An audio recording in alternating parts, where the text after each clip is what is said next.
Hello everyone and welcome. We are MunchMatch and we are solving a surprisingly common yet surprisingly difficult problem on college campuses: eating alone.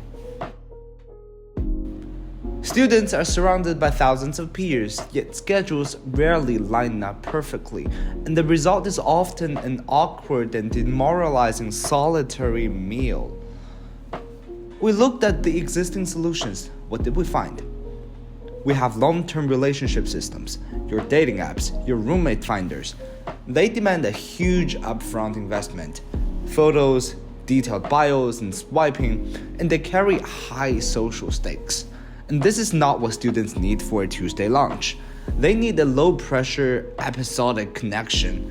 They just want someone to chat with for 45 minutes. And MunchMatch targets this gap. We are a lightweight platform that optimizes for a pleasant, full-length interaction, not a lifelong commitment. You register, you submit a request with your time and location, and our engine finds you a compatible partner. We focus on low-pressure, episodic matching, and the pressureless ideal drives every single one of our design choices.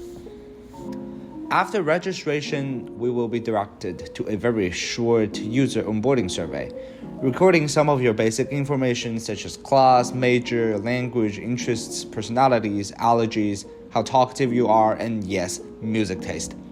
Some studies have found out that people sharing similar music taste potentially share a lot more in common.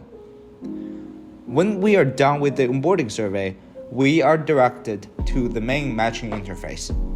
On top of it, we see a profile page. We go into it, and we see our personal information that we can also update here. The heart of MunchMatch is the matching interface, built around the central idea of easy matching. Our whole design aims to make the app as usable and easy as possible, which is why we provided 3 very distinct and concise options. As the name suggests, Match Similar matches the user to someone similar to them. Match Random matches the user to someone random, and the Form a Group joins several interested users to a group of 4. Let's begin with Match Similar, and we will be prompted to input our desired dining location and dining time. We know users want flexibility, which is why we allow for scheduled meals request. Submitting a match request, and bang, here we have a match already. Look at Jennifer. She's also junior, also interested in soccer. She's also into jazz, classical, pop, and she's also super talkative. That's our striking similarity. I think she's definitely gonna be someone interesting to talk to over food. So let's accept this and start a chat. Here's a text box I can text her. But wait a minute. I really don't know how to start a conversation like this. But luckily, we have our AI wingman here. Let's go to our little avocado powered by LLM API and ask for what we should say. A little cheesy, but I love it. Here, I'm gonna send it.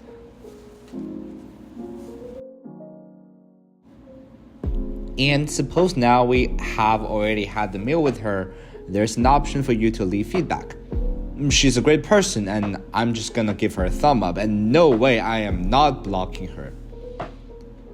And next, we have the option of match random. Well, similarly we're putting location and time, and here we have another match. Ooh, that seems really random. There's very little that we share in common, but who knows? The real exciting thing about meeting people on campus is that you can always find nice and interesting people who don't appear interesting in the first glance. So let's accept this chat. But maybe you decide at the end of the conversation that this person is really not for you. You do have the choice to block them.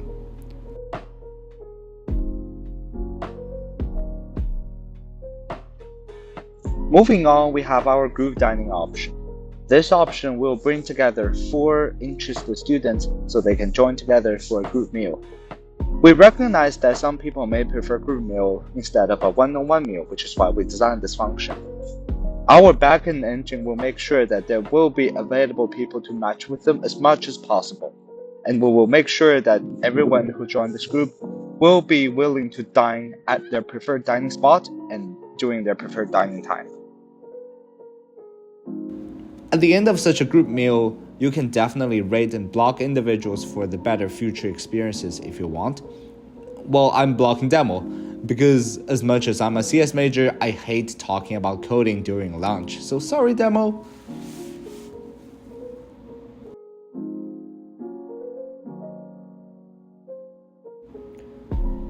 That's not even everything MunchMatch has to offer. On top, we have an achievement system where we accumulate matches to earn circles. Multiple circles get you a triangle and multiple triangles get you a square. If you're also a big fan of Squid Game, you will find this shape pattern familiar. If you're also a big fan of the World of Warcraft, you will know why the color scheme. Scroll down, we see the past 3 match requests that we are matched to, their personal information, as well as our rating at the end of the conversation. Oh, don't forget, we blocked Krista, and that's completely reversible. Just go to the profile page, and you can easily unblock anyone that you have blocked.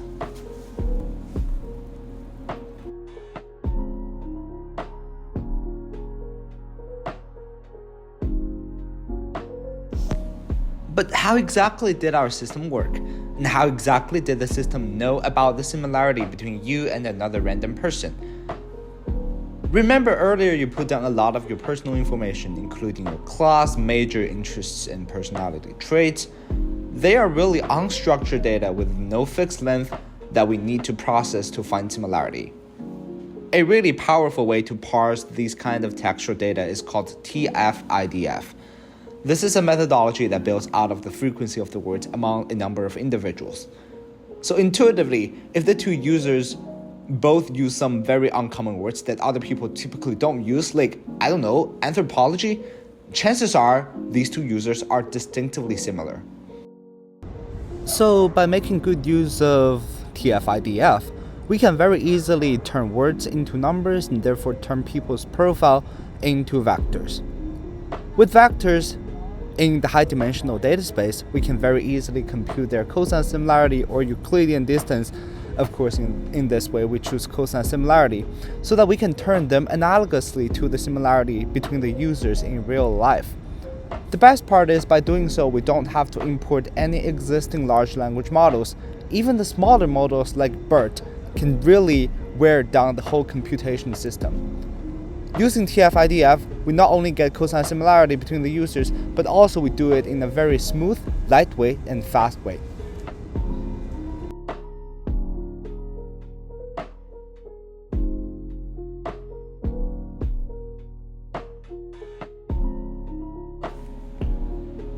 MunchMatch is a robust, feature-complete prototype that has been tested on mock database with over 100 users and over 500 total match requests.